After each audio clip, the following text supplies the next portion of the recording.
Quisiera introduciros el concepto de vector con un ejemplo muy sencillo. El ejemplo va a consistir en lo siguiente. Imaginemos que tenemos aquí este plano que podría simbolizar, pues bueno, el suelo, un terreno donde una persona se tiene que mover. Y tenemos aquí un punto A. Un punto A desde donde parte una cierta persona a la que tenemos que dirigir para que se mueva y vaya y se dirija a un punto B.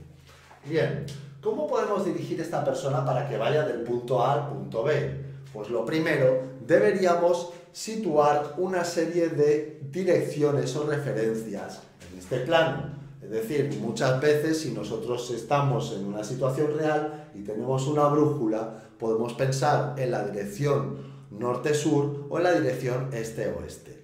Para hacer este dibujo voy simplemente a situar unos ejes de coordenadas que representarán esas direcciones norte-sur, este y oeste. Veamos. Lo que voy a hacer es dibujar unos ejes de coordenadas que partan del punto donde está la persona. Es decir, la persona, el punto A, situaremos el origen de coordenadas para que el ejemplo sea más sencillo. Dibujo un eje horizontal. Muy bien. Ese eje horizontal, que llamamos eje X, podría representar, por ejemplo, la dirección este-oeste. Y luego dibujamos un eje vertical. Un eje vertical, que será el eje Y, que podría simbolizar la dirección norte-sur. Bueno, como nosotros conocemos las coordenadas de este punto, pues vamos a situarlo.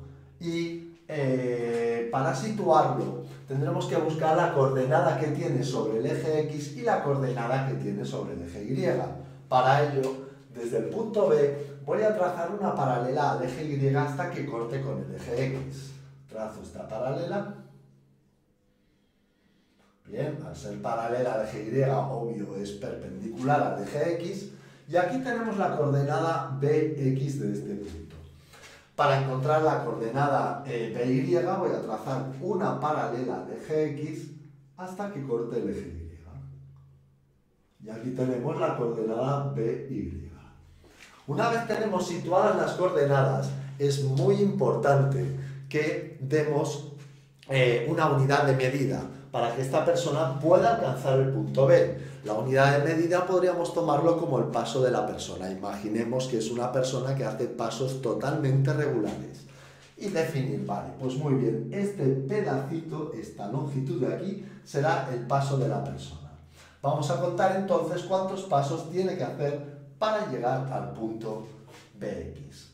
Contamos 1, 2, 3, 4, 5 y 6. Perfecto, así que la coordenada del punto BX será 6.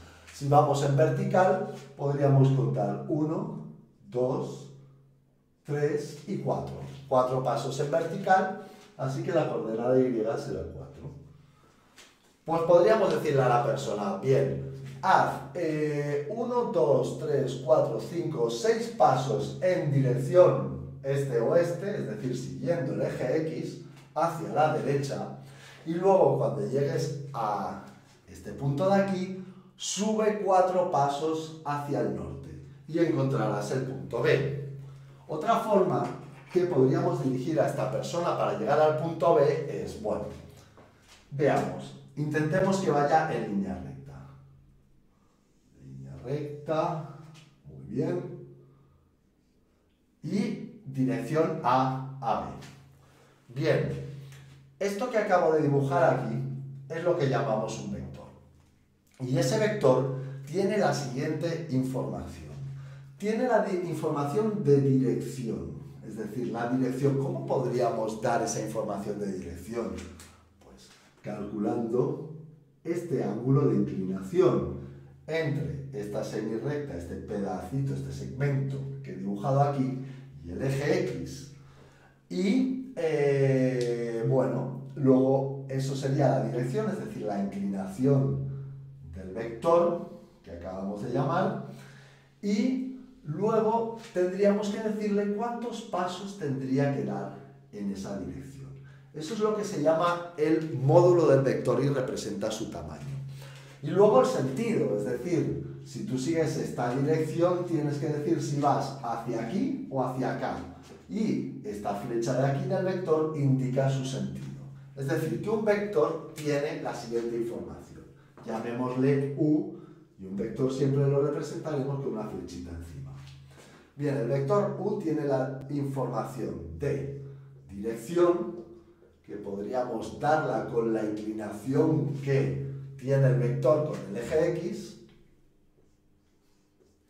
Luego, de sentido, es decir, recorre esa dirección en este sentido o en este otro, y eso lo marca la flechita que dibujamos. Y luego, la longitud del vector, que es lo que llamaremos el módulo. Es decir, que un vector tiene más información que la meramente numérica que habíamos visto hasta ahora en matemáticas. Bueno, en los siguientes vídeos ya haremos una introducción y veremos cómo operar con estos vectores.